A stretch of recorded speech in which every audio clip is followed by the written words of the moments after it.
우리가 믿음이라는 단어를 사용하는 빈도만큼 믿음이 뭔지를 제대로 알고 사용하는 것 같지 않습니다. 아무개는 믿음이 좋다라든가 믿음으로 살아야라든가 이처럼 믿음이라는 단어를 많이 쓰지만 정작 믿음이 어떻게 생기고 믿음이 무엇이고 믿음을 사용한다는 것은 무엇인지 물어보면 대답을 하지 못하는 사람들이 많습니다. 마치 믿음이 무슨 초능력 같은 것으로 생각을 하는 듯합니다. 슈퍼맨이 초능력이 있어서 임의로 사용하는 것처럼 사람이 믿음이 있으면 임의로 그 힘을 사용할 수 있는 것처럼 생각하는 듯 하는데 믿음은 그런 것이 아니고, 그래서 오늘 다시 기본적인 차원에서 믿음은 무엇이며 어떻게 생기며 믿음을 어떻게 사용할 수 있는지를 생각해 보고자 합니다. 믿음에는 두 가지 종류가 있습니다. 먼저 일반적인 믿음이 있습니다. 이것은 우리가 하나님을 믿는다, 예수 그리스도를 믿는다라고 말할 때의 일반적인 믿음입니다. 하나님에 대한 신뢰, 의지와 같다고 생각하면 됩니다.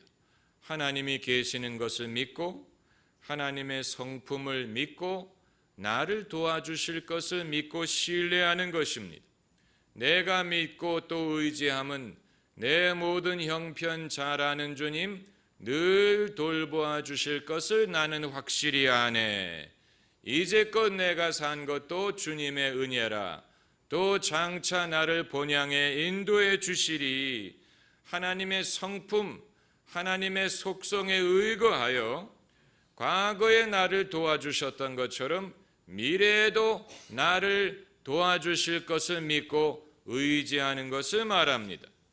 이것도 굉장히 중요한 믿음이고 우리가 대체로 믿음으로 산다고 말할 때 이것을 가리키는 것입니다. 그리고 우리의 믿음, 우리의 영혼을 구원하는 믿음도 이 믿음에 속한다고 말할 수 있습니다. 그리고 두 번째로 특별한 믿음이 있습니다. 이것은 일회적이고 특별한 상황에 해당하고 은사적인 믿음입니다. 특별한 상황에서 하나님이 내게 구체적인 약속을 주시고 그 약속을 내가 들음으로 발생하는 믿음입니다.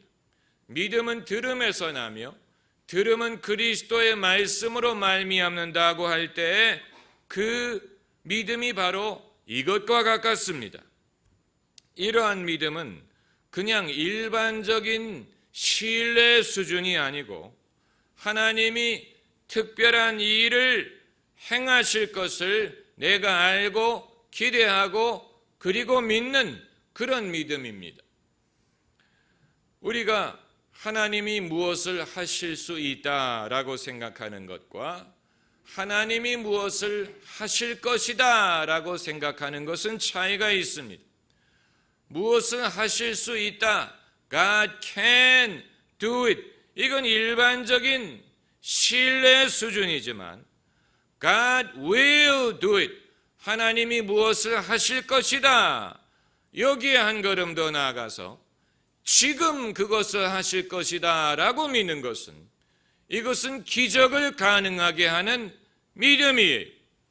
문둥병자가 예수님께 찾아와서 이것을 물어봤습니다. 주님, 원하시면 저를 깨끗게 하실 수 있나이다. If you are willing, 주님이 원하신다면 저를 깨끗게 하실 수 있나이다. You can make me clean. 이 문둥병자는 주님이 하실 수 있다는 것은 확신했지만 주님이 지금 그것을 원하실지는 알지 못했던 것입니다. 그래서 주님이 내가 원한다 라고 말씀하실 때 이 문둥병자에게 기적이 일어날 수가 있었던 것입니다. 이러한 특별한 믿음은 사람의 의지로 얻을 수 있는 것이 아니고 오직 하나님의 구체적이고 분명한 약속이 있을 때 가능합니다.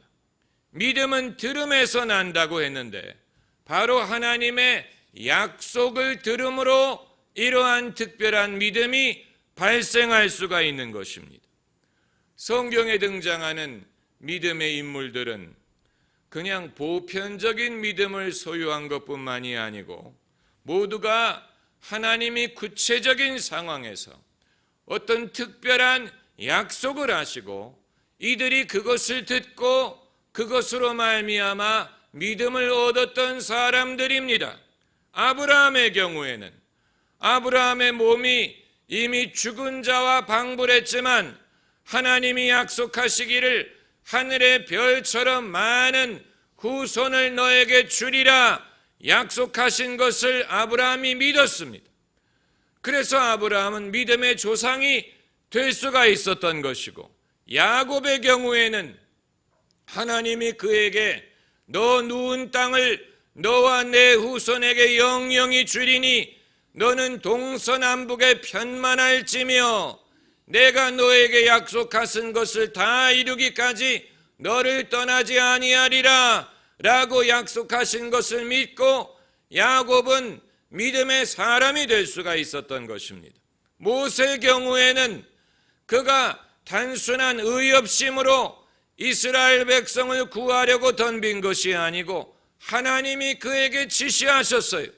내가 너로 말미암아 이스라엘 백성을 건지어 약속의 땅에 이르게 하리라. 이 말씀을 듣고 모세가 믿음을 가지고 의지를 가지고 그 어려운 일을 행할 수가 있었던 것입니다.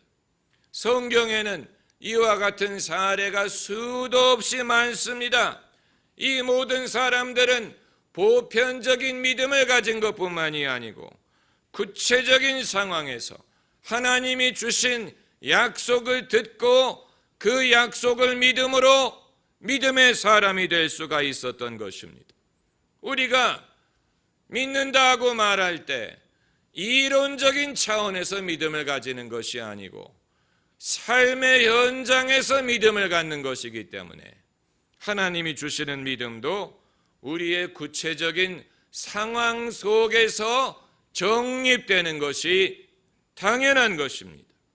그러면 아마 여러분 중에는 왜 나에게는 이러한 믿음이 생기지 않느냐?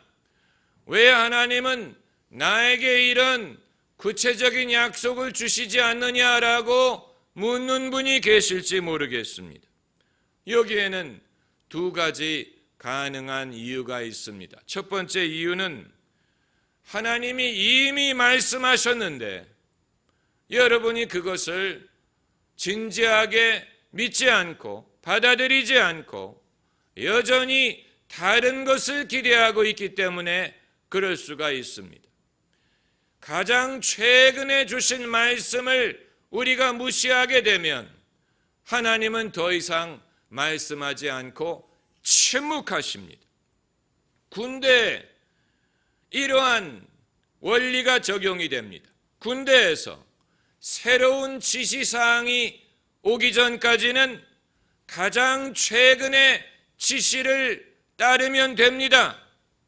다른 지시사항이 없는 상황에서는 가장 최근의 지시를 따르다 보면 새로운 지시가 올 수 있습니다. 마찬가지로 하나님이 우리에게 이미 말씀하시고 지시하셨는데 내가 그거를 알아듣지 못하고 그게 믿음으로 연결되지 않았을 때 다른 것을 말씀하시지 않습니다. 저는 설교 준비할 때 그런 경험을 자주 합니다. 이미 하나님이 설교의 아이디어를 주셨는데 제가 그것을 믿지 않고 주저하면 그리고 다른 설교거리를 찾으면 더 이상 감동이 오지 않습니다. 그럴 때는 이미 주신 그 아이디어를 더듬어서 되찾아서 그것을 묵상하노라면 제가 미처 보지 못했던 깊은 지혜와 감동이 거기에 있는 것을 발견할 때가 종종 있습니다. 이처럼 우리는 이미 주님이 말씀하셨는데 내가 미처 듣지 못했는지를 늘 되돌아봐야 되는 것입니다. 그리고 두 번째 가능한 이유는 하나님이 나에게 아무런 특별한 약속을 주시지 않고 침묵하는 이유가 내가 오랫동안 하나님에게 관심을 갖지 않고 하나님의 뜻을 여쭙지 않고 내 관심이 하나님의 관심과 멀리 떠나 있고 하나님과 교제하지 않고 하나님을 경외하지 않고 내 마음이 식었기 때문에 그런 것입니다. 그런 경우에는 하나님과 교제도 없고 대화도 없고 하나님의 말씀도 들을 준비가 되어 있지가 못한 것입니다. 이것이 바로 영적 황무지의 상태예요. 영적 황무지는 먹을 양식이 없는 황무지가 아니고 하나님의 음성을 듣지 못하는 영적인 상태를 말하는 것입니다. 오늘 본문 1절 말씀에 사무엘이 엘리 앞에서 여호와를 섬길 때에는 여호와의 말씀이 희귀하여 이상이 흔히 보이지 않았다라고 했습니다. 이것은 그 당시 이스라엘의 영적인 상태를 말하는 것입니다. 하나님의 말씀이 희귀했습니다. 하나님의 이상이 흔히 보이지 않았습니다. 영적인 황무지의 상태였던 것입니다. 왜 이런 상태가 생기느냐? 아무도 하나님을 경외하지 않고 하나님의 뜻을 여쭤보지 않고 설사 말씀하신다고 하더라도 순종하려는 사람이 없습니다. 여러분, 하나님은 하나님이시기 때문에 우리에게 영광을 받기를 원하십니다. 그런데 우리가 하나님의 말씀을 듣고 순종해야 영광이 되지, 하나님이 우리에게 말씀하시는데 우리가 시험적으로 들어보고 내 마음에 안 들으면 무시하면 하나님의 영광을 가리는 결과가 됩니다. 그러므로 우리가 순종할 마음이 없을 때는 하나님도 침묵하시는 것입니다. 우리 마음이 멀리 떠나 있기 때문에 그런 것입니다. 그러면 어떻게 해야 되느냐? 회개해야 됩니다. 회개하고 기도해야 됩니다. 하나님의 마음을 오랫동안 섭섭하게 한 것을 회개해야 됩니다. 성령을 슬프시게 한 것을 회개해야 됩니다. 우리가 무릎을 꿇고 기도해야 됩니다. 오늘 본문에 사무엘이 하나님 음성을 들었을 때 화답한 것처럼 10절에 사무엘이 가로되 말씀하옵소서 주의 종이 듣겠나이다. 사무엘은 영적인 황무지는 아니었지만 아직 하나님의 음성을 분별할 줄 몰랐습니다. 그래서 그가 말하기를 주여 말씀하옵소서 주의 종이 듣겠나이다. 듣겠다라는 말은 귀로 귀담아 듣는 것뿐만이 아니고 순종하겠다라는 뜻입니다. 그리고 사무엘이 자기를 일컫기를 주의 종이라고 했어요. 여러분, 우리가 기도할 때 나를 나라고 일컫기보다는 주의 종, 주의 여종이라고 부르는 것이 낫습니다. 주님은 주님이시고 우리는 그분의 종이에요. 목회자가 아니더라도 우리는 다 주의 종입니다. 스스로를 주의 종이라고 여기지 않기 때문에 나를 주장하려고 하는 것입니다. 나를 주장하려고 하지 말고 나는 주의 종이오니 주의 종이 듣겠나이다. 이것이 주님의 음성을 들을 수 있는 조건이 되는 것입니다. 우리가 듣겠다는 의사가 있어야 하나님도 우리에게 말씀을 하십니다. 영적인 부흥, 개인이나 교회나 국가적으로 영적인 부흥이 일어날 수 있는 조건은 회개와 기도뿐이에요. 헌신해야 됩니다.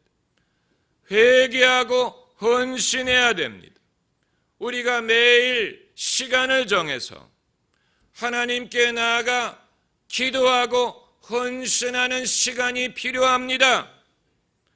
헌신이란 말은 삶을 드린다는 뜻입니다. 나는 주의 종이오니 주의 말씀을 듣겠나이다. 이것이 헌신이에요. 그렇게만 할 수 있다면 둑이 무너지는 것처럼 이제까지 하나님이 침묵하신 것이 이상할 정도로 하나님의 말씀이 쏟아져 들어오기를 시작하는 것을 경험할 수 있습니다. 그렇게 기도하는 그 순간 이미 하나님의 음성이 들리기 시작합니다. 다니엘서를 보면 다니엘의 기도의 응답으로 천사가 그에게 찾아와서 뭐라고 말하냐면, 내가 하나님 앞에 겸비하기로 결심하던 첫날부터 내 말이 들은 바 되었다라고 했습니다. 그가 겸비하기로 결심하고 다음 날이 아니고 다음 주가 아니고 첫날부터 내 기도가 들은 바 되었다. 하나님이 왜 우리의 기도를 안 들으시겠습니까? 들으십니다.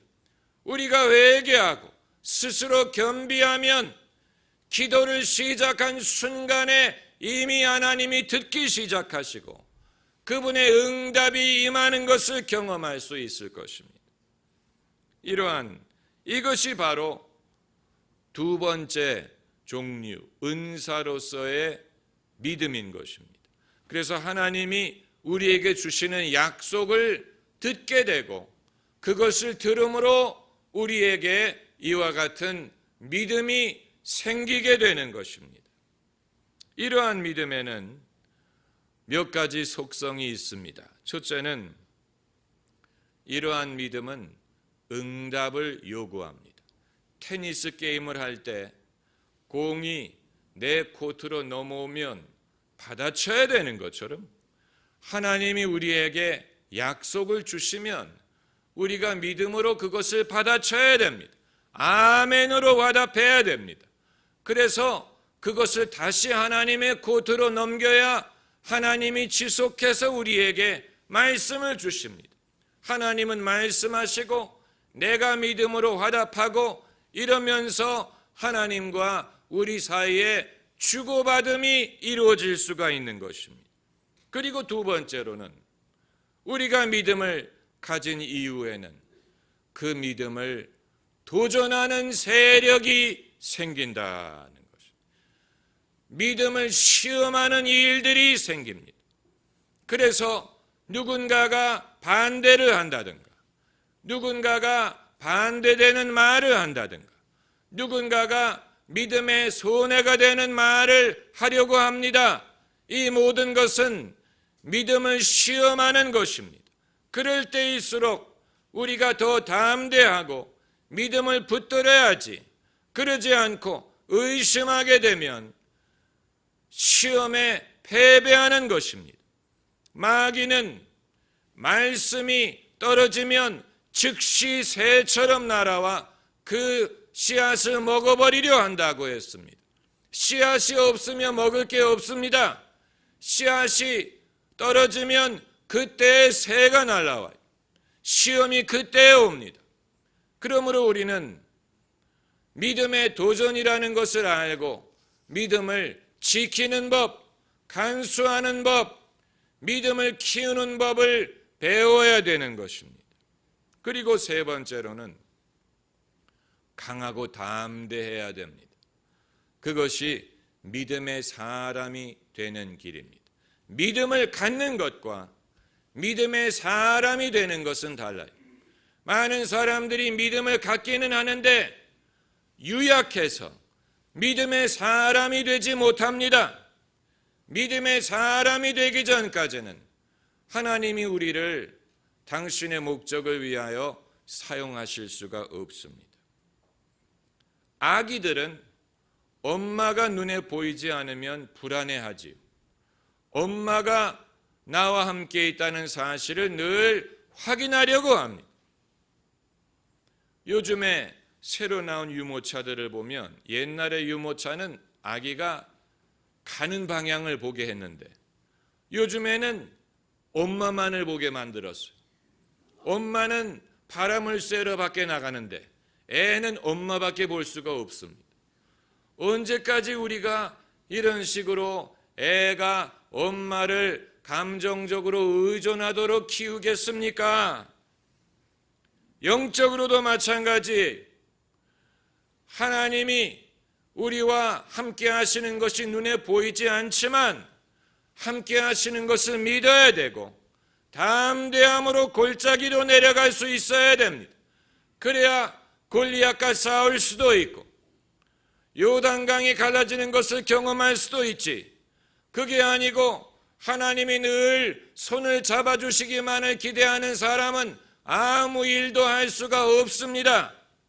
사람이 아기가 아니고 소년이 되고 청년이 되면 엄마 없이도 학교도 갈 줄 알고 엄마 없이 외국 여행도 할 수 있는 것처럼 하나님이 우리와 함께 계시다는 사실을 믿고 강하고 담대해야 큰 일을 할 수가 있는 것입니다.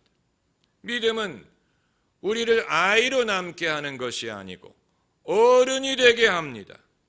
믿음은 우리를 유약하게 만들지 않고 강하고 담대하게 만들어서 하나님과 동행할 수 있도록 하는 것입니다. 우리가 눈으로 하나님을 볼 수 없지만 하나님의 음성을 들을 수 있고 하나님의 성품을 느낄 수 있고 하나님이 하시는 일을 경험할 수 있습니다. 눈으로 볼 수 없다고 하나님이 없는 것이 아닙니다. 하나님을 믿는 게 어려운 게 아니고 안 믿는 것이 더 어려워요. 하나님을 따라서 내가 손해보는 게 아니고 안 따를 때 지불하는 대가가 더 많습니다.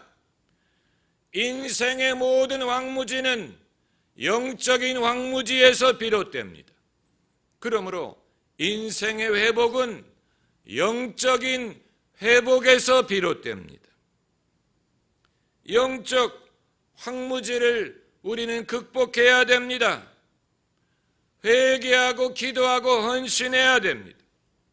의지하고 순종하는 길은 예수 안에 즐겁고 복된 길이로다. 할렐루야. 기도하십시다.